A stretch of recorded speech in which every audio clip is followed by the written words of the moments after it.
Olá, boa noite, meus queridos. Boa noite, Nelson. Boa noite, Marcelo. Até que um dia nós conseguimos retomar as nossas atividades aqui. Então, já de primeira mão, eu quero dizer que a gente, pelo menos de minha parte, né, eu me desculpo com vocês pela grande ausência, mas nós tivemos férias, depois nós tivemos cirurgias, depois nós tivemos doenças, Problema de saúde. depois nós tivemos guerras iminentes e né, a catástrofe sempre nos ronda. Isso. A catástrofe sempre está por aí. Mas não entre mim e você. Não. Entre nós não. A gente opera na paz, né? E às vezes no contraditório, mas sempre na paz. Isso. Bom, então, pessoal, pensamos que agora nós vamos conseguir voltar numa frequência, né, um pouco mais semanal aí, talvez. Possivelmente. Voltar com uma regularidade, né? Então, também tem uma outra questão, né? A gente pode ser criativo, mas a criatividade também tem seus limites, né? Então, a gente está aqui, eu pelo menos, pedindo para vocês que nos acompanham, se não ficaram muito bravos e vão continuar nos acompanhando, mandem ideias, mandem temas, mandem aí pedidos, que eu e o Nelson a gente tenta conversar. Não é isso? Olha, gente, Marcelo, não sei se vai concordar comigo, eu acho que vai, porque em algum momento eu tenho a vaga memória, né? Cada vez mais vaga, com o avançar da idade, ou a lembrança encobridora, vamos falar em Freud. Eu tenho a lembrança encobridora de que a gente combinou o seguinte: não vamos transformar esse programa numa coisa que seja tão regular que se torne chato. Não. Né? De chata basta a vida. Exatamente. E que a gente tenha que ficar enchendo linguiça. Então faltou assunto, faltou programa. Sabe que essa sua fala me deu uma ideia. Mano. Como que a gente escapa da chatura da vida? Da chatice da vida, melhor dizendo. Chatura é um termo que eu gosto mais. Chatura me lembra de um filme ruim quando eu tinha 12 anos, mas eu vou deixar passar isso. Esse é o meu encadeamento significante infantil. Como é que a gente escapa disso, né? Cara, você sabe que o meu modo de escapar disso deixa eu começar já falando uma coisa que me disseram e eu achei super interessante, cara. A gente tem um ritmo no podcast, nós dois, especificamente nós dois, tá? Que não é o ritmo com o que nós damos aula, e menos ainda o ritmo que a gente tem no consultório. Claro. Uma postura, né? Então, eu fiquei muito feliz com esse comentário, porque isso nos dá um parâmetro de que a gente não está atravessando as coisas, né? A pior coisa do mundo seria a gente tentar incluir um podcast desta natureza na formação de um psicanalista. Não é esse o objetivo, e isso nunca foi. E isso é impossível, né? O analista não vai se formar com uma conversa entre dois amigos de 20 minutos semanal. Em que a gente fica perguntando, por exemplo, e vou voltar na tua pergunta, porque foi ela que me fez pensar nisso, como é que a gente faz para lidar com a chatice da vida? A gente sonha? Eu acho. Eu acho que a gente faz análise. Eu acho que a gente sonha. Eu acho que a gente produz mais xistos do que aquário. E eu acho que a gente joga um monte de conversa fora. Por exemplo, com uma dosezinha de vinho, de uísque, de alguma coisa assim, que a gente está fazendo uma série de encadeamentos significantes, mas que como não tem destinatário que é um psicanalista, a gente se diverte. Então, para mim, a maneira de prevenir ou tratar a chatice da vida é dessa forma, é conversando, é com amizades, é com o contato com outro humano que também acha que tem parte chata que você tem que recalcar não, mas mandar uns petalecos, mandar para baixo da mesa. A gente, por exemplo, na minha opinião, espero, eu estou vendo tuas caras. Gente, olha, os novos modos de gravar, Cabe câmera, hein? cabe câmera. Então, Os novos modos de gravar cabem câmera. A gente ainda não se encorajou a colocar um tripé e colocar uma câmera para vocês verem as nossas expressões. Isso logo virá quando eu tiver um pouquinho, quando a gente tiver um pouquinho mais de estrutura, quando o Marcelo topasse em mostrar as caras que ele faz para mim e vice-versa. Mas ele já fez uma cara para mim, sei. onde você quer chegar, Nelson? Onde você quer chegar? Eu já tô te, ó, tô te vendo. Então vai que você é bom nisso. Onde você acha que eu queria chegar? Você tá querendo falar de online e presencial, né? Nós chegamos a propor falar isso e desistir, né? A gente não ia falar disso e tal, mas parece que isso fala em nós. A gente tentar evitar isso seria uma tentativa de um recalque postiço, né? Uma coisa meio ruim. Não, bom, eu tenho uma perspectiva que ela é para aqueles que já estão mais habituados a mim, né? Eu tenho um certo receio disso que eu chamo muitas vezes de psicanálise na cultura. Isso me dá uma certa preocupação. Me interessa entender o que você está falando. Então, pensar, né, esses dispositivos que nós temos aí, né, de atendimentos online, supervisão online, grupos de estudos online, análise online. Isso, eu tenho um pouco de medo de entrar nessa discussão e acabar discutindo de um lugar muito dentro da cultura. Porque, bom, isso está presente na nossa vida, isso se intensificou de um modo assustador durante a pandemia e parece que veio para ficar. Em algum momento foi uma necessidade. Parece que veio para ficar. Mas eu não sei se... Deixa eu te fazer uma pergunta, não perde o que você está pensando.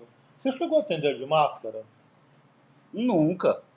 Cara, eu tentei e não consegui. Não. Foi a coisa mais artificial, mais estranha que eu passei na clínica, mas continua. Não atender de máscara, não.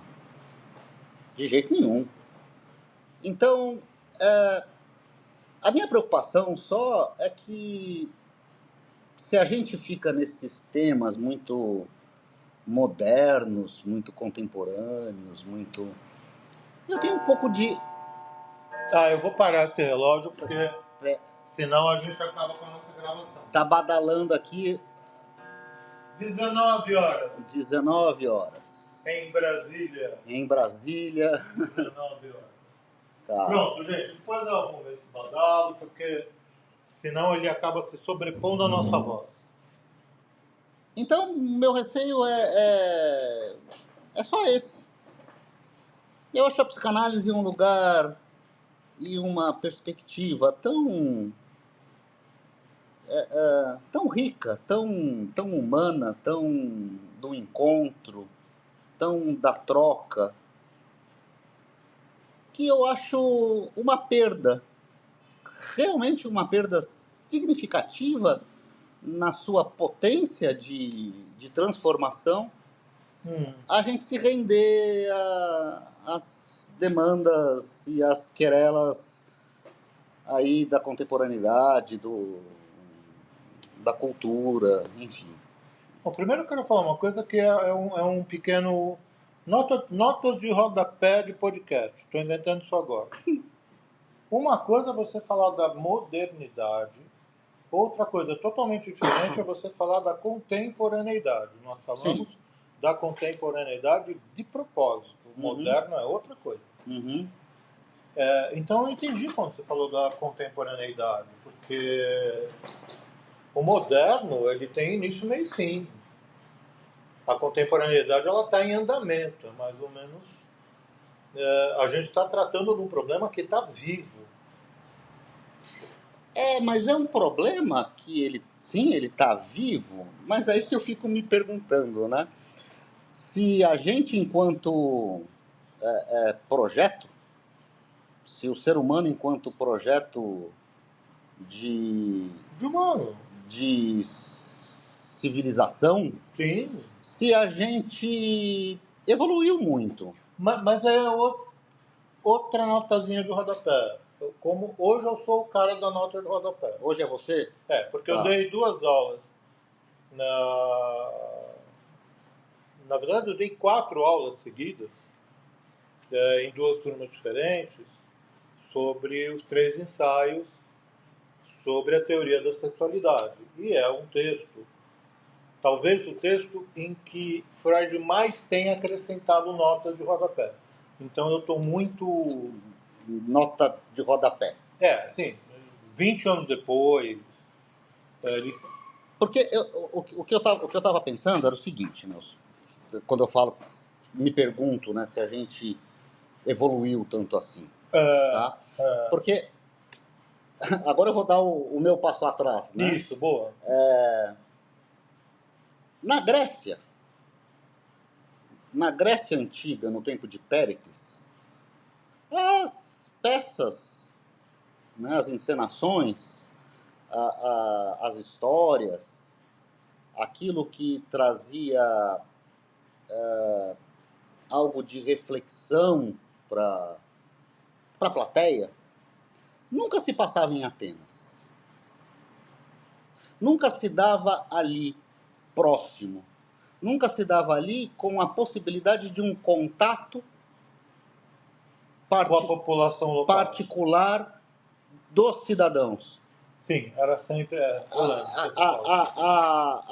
As peças, as histórias aconteciam em Tebas. que eles nem conheceram. Que era um lugar, talvez, imaginário. fictício. Por que em Tebas? Para garantir a distância, né, entre aquilo que era contado e os cidadãos, para evitar que os cidadãos tivessem um momento, vamos chamar assim, catártico. Então, era encenado em Tebas para garantir um distanciamento. E eu estou muito inclinado a pensar que o nosso virtual de hoje, o nosso online de hoje, nada mais é do que Tebas para os gregos antigos. Mas eu estou para entender isso, desde que você comentou isso pela primeira vez. Foi hoje, inclusive, que a gente estava conversando por acaso. Qual o problema das coisas ocorrerem imaginariamente em Tebas? Ou, ao contrário, qual o problema das coisas acontecerem imaginariamente em Atenas, onde estavam mesmo, onde havia ágora, onde estava todo mundo falando? É que daí não acontece, né? Como assim? Esse distanciamento não produz um efeito que seja um efeito real. Ele produz um efeito, olhe lá, no pensamento. Mas ele não promove um efeito na ação, na conduta, na reação. Posso pensar, então, que Claro. Tebas é um recurso imaginário interessante? Tebas é um recurso imaginário interessante, mas Tebas é um recurso imaginário que protege o cidadão de Atenas de se haver na sua vida cotidiana com aquele problema que era encenado. Entendi. Cria um distanciamento, uma desafetação, um distanciamento. Um modo que facilitaria o simbólico para alguns. Olha, é claro, né? Entendi. O teu alguns aí, bom, é claro que a gente nunca pode dizer isso de um modo generalista, né? É claro. Né? Mas havia um motivo para que eles fizessem isso para alcançar a maioria dos alunos. Mas, a rigor, eu penso que, de modo geral, tudo aquilo que nós praticamos de modo online, de modo virtual, é uma medida protetiva pela afetação que aquele encontro, na realidade, promoveria. Mas aí entra a minha questão. O atendimento online... Bom, deixa eu voltar um pouco uma frase. O nosso corpo, ele é virtual Eu não entendo isso. para a psicanálise. Eu não entendo isso, me explica. Uma maneira de falar sobre isso, que ficou um pouco enigmática na época, é dizer que o corpo é marcado por significantes. Tá. Então, é por isso que uma afecção muito mal denominada psicossomática, porque para nós psicossomática não existe, o psico e o somático se misturam, mas porque o corpo é virtual, ele é acessível à terapia, à cura pela palavra. Eu estou falando de um assunto totalmente diferente do seu. Tá, você está dando uma outra perspectiva. Estou dando uma outra perspectiva. Segue então, lá. num consultório particular, você não toca no paciente, a não ser para cumprimentá-lo, enfim. Tem analista que nem cumprimenta. Mas tá. Depois eu falo. Eu tentei umas grosserias que ainda existem por aí e tal, mas... o acesso que nós temos ao sofrimento do analisante na clínica, ele é anunciado, tratado e curado pela palavra.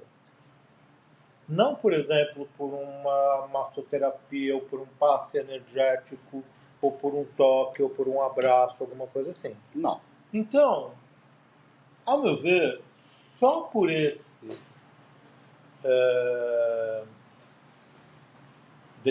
pequeno detalhe, é possível você sustentar uma análise online, sem a presença do corpo, podendo usar essa virtualidade. Sei que isso é um comentário inicial, sei que tem ainda vários desenvolvimentos, mas vamos devagar. Vamos. Eu estava te ouvindo e eu lembrei, na verdade, de dois grandes analistas. Um deles dizia o seguinte: uma análise acontece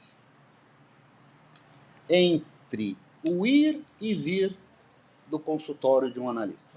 Bom e velho contar do Caligares. Bom e velho contar do Caligares. Por quê? No ir ao consultório de um analista, isso impõe ao sujeito ter que ir ao encontro de algo ou de alguém e dizer alguma coisa. E voltar do consultório de um analista implica ao sujeito se haver com o que disse. Tá? E ele diz mais, né? Ele dizia, o tempo do consultório, ou seja, o tempo ali do consultório, é uma atualização de idas e vindas. O que acontece é... Bom, isso você pode tomar isso como um argumento para você, dizendo, bom, então, tanto faz estar no consultório ou não. Tanto faz ser presencial ou não. Tá? Mas... Eu jamais faria isso, mas vamos lá. O que eu estou pensando é o seguinte.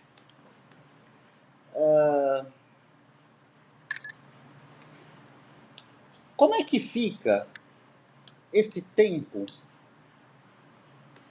de espera, esse tempo de pausa, esse tempo de dirigir-se a alguém ou a algum lugar para ali se apresentar de uma determinada forma? Isso, o online, ele... não é que ele impossibilita isso, mas ele Pode encurtar. Ele pode se associar a defesas e a resistências disso. Nós estamos falando tudo isso em tese. Então, estamos falando tudo isso em tese. Agora eu vou te falar da experiência clínica. Bom, o outro analista era um analista francês meio maluco, né? Chamado Lacan. Tadinho. Né? Que, bom, você vai conhecer isso, né? Aquele atendimento do Lacan com uma senhora que tinha sido vítima dos nazistas, né? Esteve num campo de concentração, e ela dizia da Gestapo, da Gestapo, da Gestapo, da Gestapo, da Gestapo. Que ela tinha um pesadelo na mesma hora toda Sim, noite. O Lacan se levanta, acaricia o rosto dela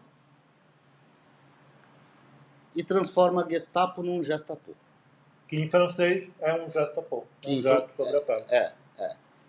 Então, será que isso não diz alguma coisa para nós? E isso está num documentário Sim. Que já está liberado há muito tempo, que chama Encontros com Lacan. Que, aliás, magnífico, vale super a pena. Agora, entende como eu acho que esse online, simplesmente porque sim,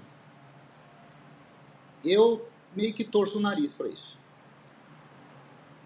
É que simplesmente porque sim não cabe na psicanálise de jeito nenhum, né? Por isso que a gente está discutindo. Essa excepcionalidade que acaba se tornando a regra.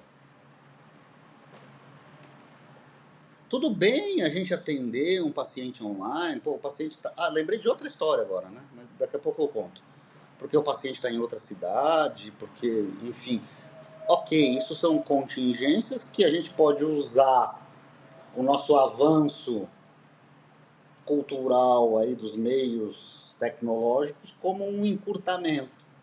Mas não fazer disso algo que promova a distância. E eu tenho meu receio de que essa exclusividade ou essa preponderância aí por um método, por um modo online sem o critério devido, isso acaba por evitar, né, encontros, evitar a vida.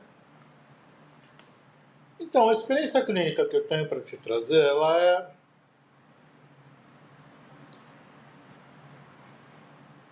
ela é congruente com o que você está dizendo, do ponto de vista dos seus efeitos, mas ela é diametralmente oposta com relação ao método.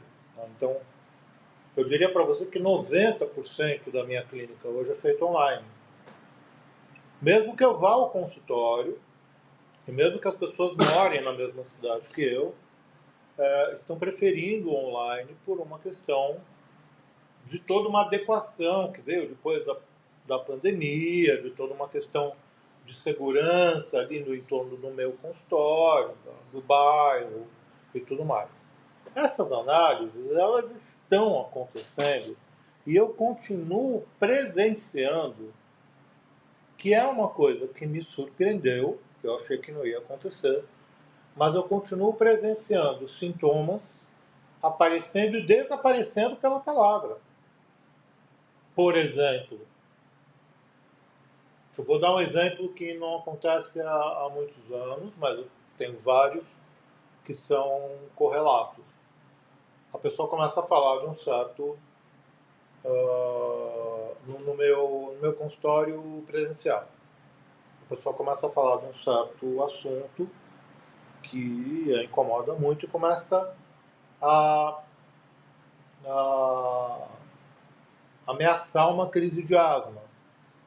E ali, em profundo desespero, porque na maior parte das vezes nós trabalhamos em angústia, as pessoas não sabem disso. No meio da angústia, eu saquei de uma manga qualquer, uma interpretação, a crise de asma passou, como um passe de mágica, virou uma crise de raiva, e a pessoa saiu falando, caralho, tô curada, tudo bem. Presencialmente. Ah, isso foi presencialmente. Presencialmente. Tá, Só que eu já vi a mesma coisa acontecer online com pacientes diferentes, tá. idades diferentes, situações diferentes, circunstâncias diferentes. E com asma. Então, logo no começo do... Será que a gente mantém online? O que a gente faz com isso tudo? Eu já fui tendo experiências clínicas não só reveladoras, mas bastante comparáveis ao que acontecia no presencial. E isso me deixou muito perplexo, porque não era nem um caso que tinha um tempo do estabelecimento de uma transferência longa. Uhum. Né? Então eu comecei a dar crédito ao atendimento online. Então, o que eu queria te propor aqui como provocação, não como conclusão, porque a gente não vai concluir isso Não, nunca. isso não Né? tem. Isso é algo que cabe a nós. E cabe a dupla. E cabe a dupla. Cabe a dupla, analisante Não, e analista. eu digo a nós enquanto aqueles que estão vivendo isso, né? É, porque existem analisantes que estão tirando tanto proveito da clínica online, ou até mais proveito da clínica online, dependendo da rotina, das coisas que a pessoa precisa enfrentar, do que se estivessem indo presencialmente. Isso está me deixando bastante perplexo. Por isso que essa frase de que o corpo é virtual e que o corpo, lá na década de 70, Lacan falando que o corpo é marcado por significantes, a pessoa dizer que está com uma dor no tornozelo, eu não preciso ver o tornozelo. É um exemplo radical. Agora, por outro lado, eu não vou pegar todos esses anos de clínica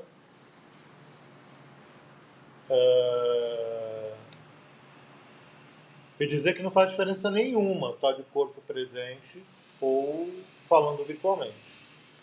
Eu só não consigo ainda, no meio do furacão, dizer exatamente qual é a diferença. Precisar qual é a diferença, eu também não sei dizer, né? Você disse da tua experiência que a tua prática clínica se tornou 90% online. Né? Eu vou te dizer o seguinte, dos pacientes que eu acompanho, olha, eu acho que eu tenho 3 que são online. Estatística. O resto, meu caro,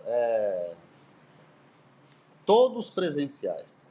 E o que eu escuto muito é essa essa relação com a ambiência. Que é o que na psicanálise ficou estabelecido em algumas escolas como setting, né, analítico. Eu entendo que o setting analítico é o analista. Eu entendo perfeitamente isso.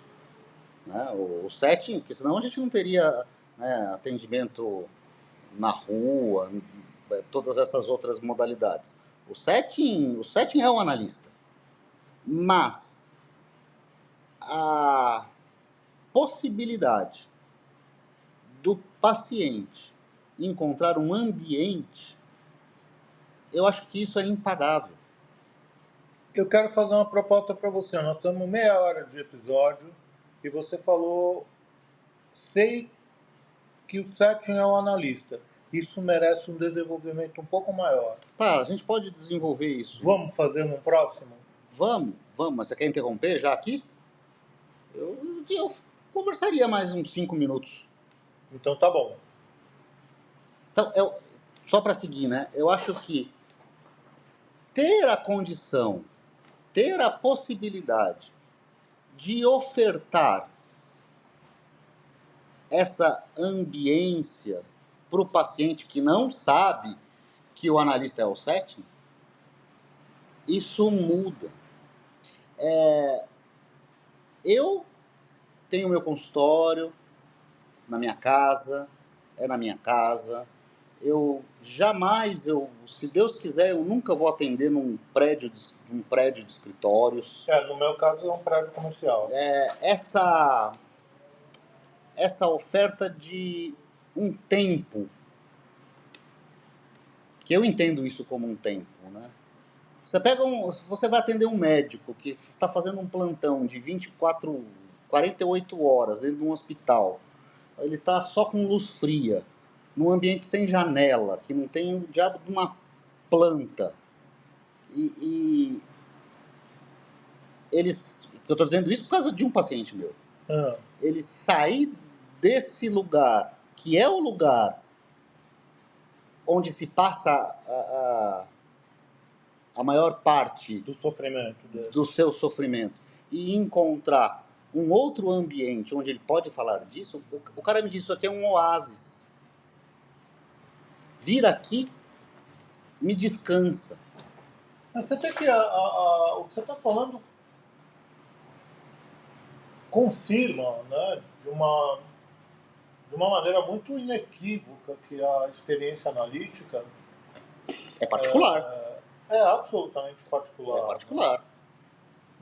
O máximo que nós podemos fazer é tentar alguns traços universais de metapsicologia para tentar para tentar pelo menos falar uma língua, mas o dialeto. E sempre quando a gente faz uma redução assim, né, a gente acaba sempre falando como se fosse acontecimentos muito herméticos, né? E é assim que a analista acabou. Não. Não é. Mas por que eu queria interromper naquele momento? Porque dá tempo da gente fazer na próxima o que eu pretendo fazer. O que você chamou de... Eu sei que o analista é o setting. Existe um outro modo de tratar a mesma coisa que você também conhece, mas e também já trabalhou com isso, principalmente em instituições psiquiátricas e tal, que é o dispositivo. E aí o dispositivo, para mim, é um conceito maior que o setting. A gente pode conversar sobre isso, sim. E aí a gente pode conversar no próximo. Isso cabe. Mas deixa só eu encerrar aqui. O meu único receio é que o advento do online, que pode ser, né, utilizado para encurtar distâncias, que ele acabe por servir e ser útil às resistências, tanto do paciente quanto do analista, ao encontro. E impedir a psicanálise. Não sei se impede a psicanálise, mas que transforma a psicanálise melhor dizendo, transforma não, mas que impossibilita a psicanálise de todo o seu potencial, Limita. isso eu acho que limita. Isso eu acho que sim. Então, quer dizer, o meu pensamento é por um amor ao encontro do analista com o paciente, ao encontro humano, à vida. E eu não quero que o online, né, que é algo muito legal, que pode ser muito útil, acabe por servir a afastamento de encontro, de vida, quando não precisa ser. Nem seria exatamente o oposto do que nós queremos e precisamos. Né? E tem Sim, razão. Eu tenho argumento quando começarmos a falar de dispositivos que pode enriquecer isso daí. Vamos tentar no próximo? vamos sim. Beleza. Tchau, pessoal. Queridos, obrigado pela companhia, como sempre. Até. Até.